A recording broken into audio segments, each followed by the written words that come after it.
Hello and welcome back to a Method to the Madness Breaking Bad edition. I'm your host Patrick, and joining me is Mitchie. Hello. And today we're talking about Breaking Bad Season 5, Episode 5, Dead Freight, the train robbery episode. Yeah. This is a good one.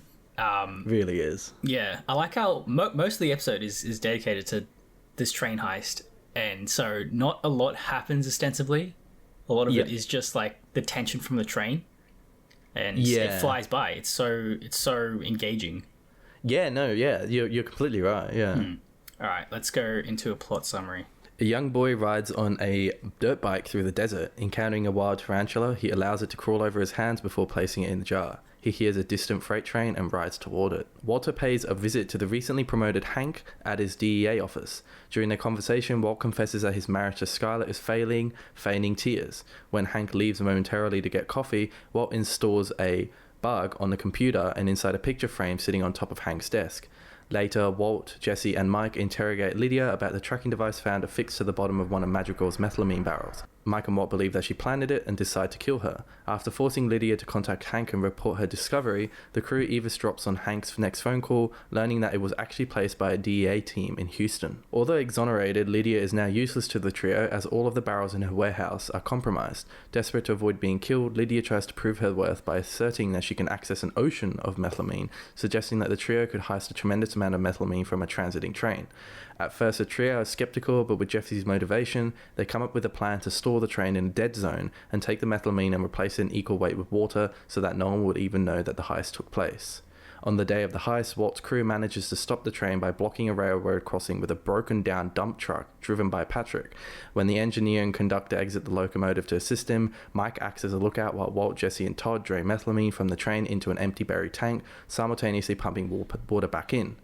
The robbery is threatened when a Good Samaritan arrives on the scene and pushes a dump truck off the tracks earlier than expected. Despite being told by Mike to stop, Walt recklessly makes Jesse and Todd complete the job, but they successfully pull it off. As Walt, Jesse, and Todd celebrate the heist's apparent success, they turn to see the boy with the dirt bike. The boy waves to them, Todd returns the wave, but then shoots and kills the boy. End of episode. Good job on that acting, Patrick. Yeah, with the broken down Patrick. Truck.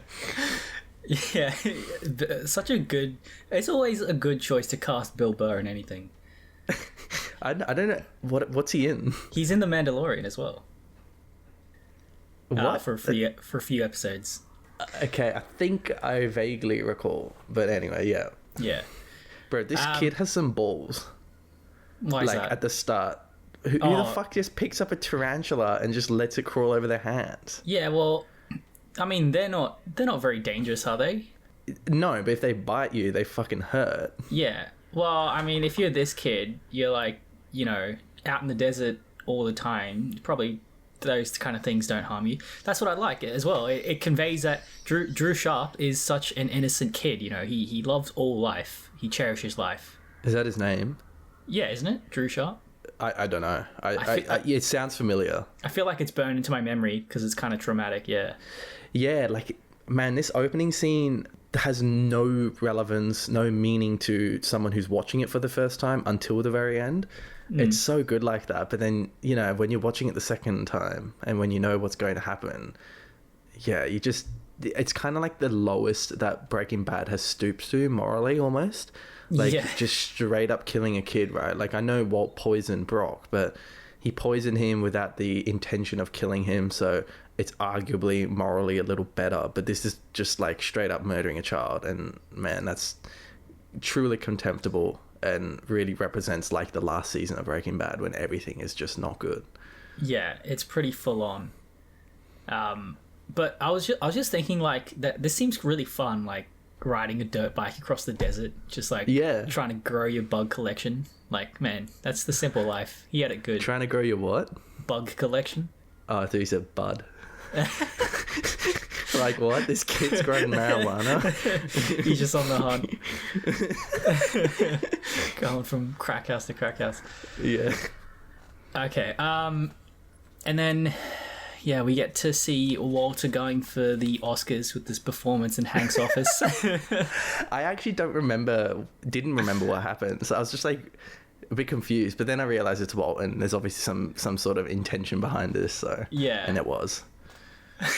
It's like he must you must do what all actors do, which is like, tell a bit of truth in order to get those emotions flowing through you, and sell it. Yeah. But then, he can just switch it off in a dime and do what he has to. I just like how he was banking so much on making Hank so awkward that he would have to leave the office to do something first. Yeah, it's almost like he was just predicting what Hank would do. But, there's nothing to say that Hank would have just stayed in there and comforted him. But maybe he just knows Hank well enough that he can't deal with, like, a crying man. The fact that he's at work as well, maybe, is another factor. Like, it's a bit weird, like, I don't know, you could just... If you're at work, like, you probably have shit to do, right? Like, and if you're family, you're gonna see each other often. So, I don't know. Yeah, it's sus. And that tension when he walks back in and he's just about finished putting that bug on the back of the photo. Yeah. And then he's just looking at it and Hank suspects nothing. Yeah, it's a great cover. Kind of random. Like, it's a bit sus though. Like, him just perusing this photo of him and... Marie. Yeah, man, because he's happy for them. He's happy that they're a happy couple. Yeah, okay, fair enough. All right, and then we get them interrogating Lydia. Lydia is a lot like Walt, and she likes to talk a lot when she's threatened. Yeah, true. Yeah, and it works for her and for Walt. Talking gets her out of the situation. I mean, it's also luck that they happen to call the APD and find out that they actually put the tracker on the methylamine. Yeah. It's straight up menacing, hey, this scene. Like, the handcuffing her to this great graded desk in some really, like, dank, unlit room. Yeah. Like, it's just, I don't know, it's kind of just, this is kind of what season 5 is. It's just changed so much. Like, yeah, truly criminals. And they have, like, they go Gus mode where they discuss Lydia's life as like a business transaction. Like, what's the most beneficial option here? It's to kill Lydia. Okay, sure. If that's what you have to do, then that's what you have to do. And then except Jesse.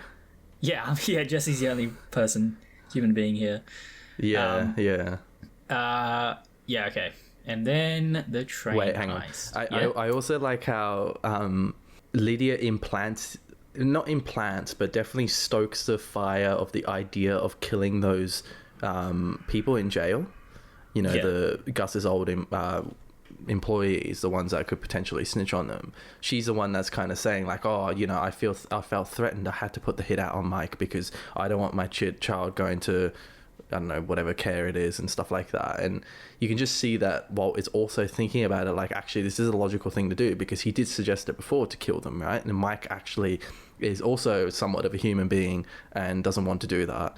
And I don't know, it's just, you can see the parallel between actually Lydia and Walt here.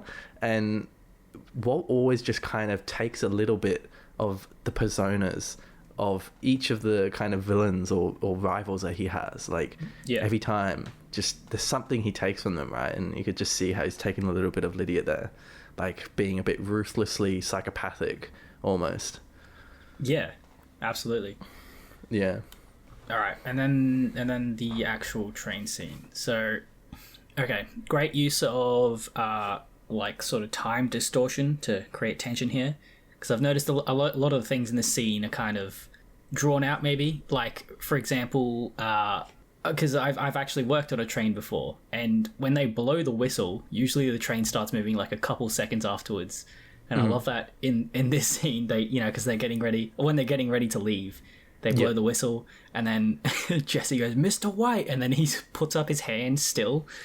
And like, dude, they're like really cutting it down to the last fucking second. I thought that was really funny. But yeah, I mean, what really is there to say about this scene? It's just, I don't really know how you'd feel about it the first time you're watching it, but they pull it off, and then it's kind of elating when they do. And then yeah, like the high fives all around, and then.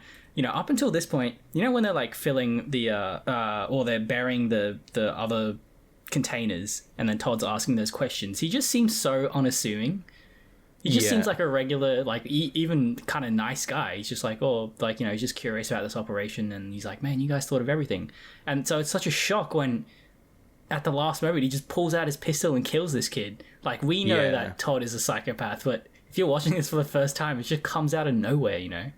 Yeah, he's really interesting. But I guess now that I know, when I was watching the episode, you could kind of, I don't know, like, it just might be me assuming things because I know he's, you know, not a good character, but he's very quiet during the high scene. Doesn't really have any, like, emotional reaction to anything at all. Like, Yeah. Walt and Jesse are, like, clearly nervous while they're standing under the bridge waiting for the train to stop. And he's just standing there like nothing's happening. And then when they celebrate, he doesn't seem too happy either, you know? And he just has this, like, calmness when he deals with everything, which is just such a, you know, such a trait of a psychopath, I suppose. You know, they just don't really have many emotions. They just execute their job with no emotion. Yeah. So, I don't know. I mean, that was one thing I noticed, I suppose, about him. But yeah, definitely, first time you're watching it, you have no idea. He just seems like a normal dude. And that's the thing, right, about psychopaths. They could just be anyone. And one of your friends, a dude in the street, a colleague. Yeah, probably a colleague. I wouldn't say one of your friends. I feel like you'd notice if one of your friends was like had no emotions. Yeah. But yeah, definitely a colleague. Yeah. Yeah, no, it's it's fucked, man. I also really like the engineer and the train driver. Yeah. I don't know. They were just a good duo, good addition. They just seemed real, I don't know, a little bit like bogan almost. Yeah. Like just what you would expect from a train driver. And man, like, just imagine being them. You just have no idea this is going on, right? But let's just say you accidentally noticed that these people are standing on top of your train and you're like, what the fuck is going on? You're fucking dead once that happens. You know, because they were banking on not having them see because they don't want them to see, so they don't have to kill them, which also is another interesting thing about Lydia, because she just assumed that they would kill them during the interrogation scene, which again highlights her psychopathy. But yeah, just imagine being those train drivers. You just don't want to know what's going on. Like, what would you do though if that was you and you saw this dude standing on top of your train with a big pipe leading into it? Of course, you'd be like, what the fuck? Yeah, if you were smart, you'd probably figure it out in a few seconds. There's probably someone waiting on standby to you know, plug you if you call out for help or something like that. You reckon?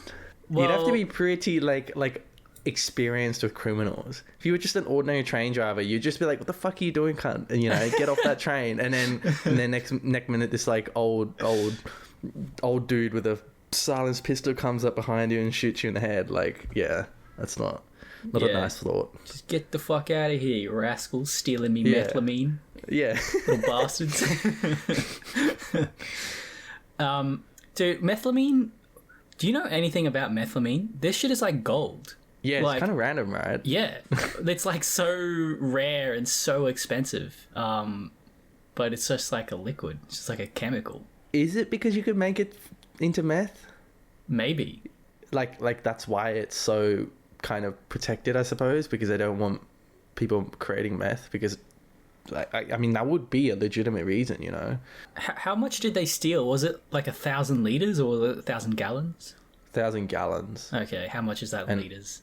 A gallon is 4 liters or something. Oh, true. Okay. Fucking Americans, eh? Yeah. Fucking imperial system. Come on. Let me have a look. Yeah, 4 liters. Okay. So yeah, there's still 4 tons almost of that shit. And apparently it was only like 4%. Yeah, 4% dilution. Bro, those train containers are big. Yeah, dude. Imagine, like, no wonder they don't stop when getting plowed by shit, hey? Or if they plow into shit. Yeah. Just so much weight moving so fast. Yeah, I found it very interesting that they could stop the train in time for that train. Yeah. Because I always thought that, like, you know, if you get stuck on a railroad, the train's not going to stop quick enough for your car to be saved. Like, your car's going to get fucking demolished, but I don't know. I'm no train expert. I also like how this is Jesse's idea. I love how it slowly zooms in on him when Walt and Mike, as usual, are arguing about shit, and it zooms in on him playing around with a straw. and then like very slow zoom, and then he comes up with his idea. It's just, and yeah, and Walt actually gives him the credit too. When he explains it to Todd, he allows Jesse to explain the idea to him because it was his idea. And yeah, I don't know. It's just nice to see Jesse kind of being treated nicely, I suppose, because he's the only like person that deserves to be treated nicely. Yeah, he's good. He has a very visual way of being creative. You know, like he explains the magnet with his hands. Similarly, he needs to visualize liquid moving through a tube in order to come up with his plan. Yeah, that's good. He's smartening up. Yeah. I mean, do you have anything else? No, not really. I think this is definitely one of the best scenes in Breaking Bad. This heist scene. Some good shit. Oh yeah, that's right. Because Lydia likens, or I can't remember. Someone likens Walter to Jesse James, or like no. Jesse says that. Yeah, he's like, oh, we're gonna rob a train like Jesse James.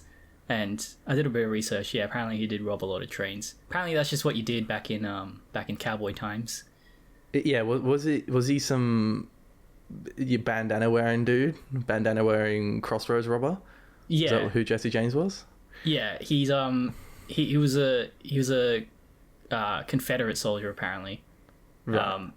And yeah, in the Wikipedia page it was like, yeah, he's romanticized a lot, but he was just a standard criminal. Like he wasn't anything special apparently. But why is he so well known then? Because he was like a Confederate symbol after they lost the war.